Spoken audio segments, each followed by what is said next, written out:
there will be some buttons in the name of some news channels.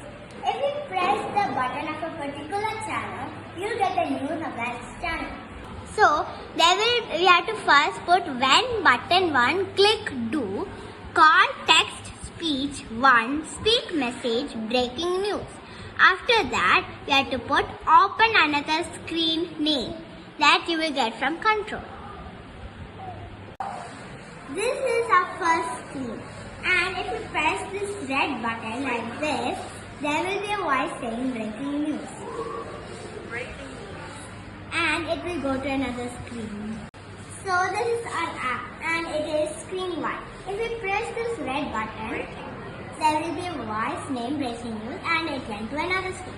And you see that there are the names of news channels. If we press, for example, I press this India Express and the news of that channel came.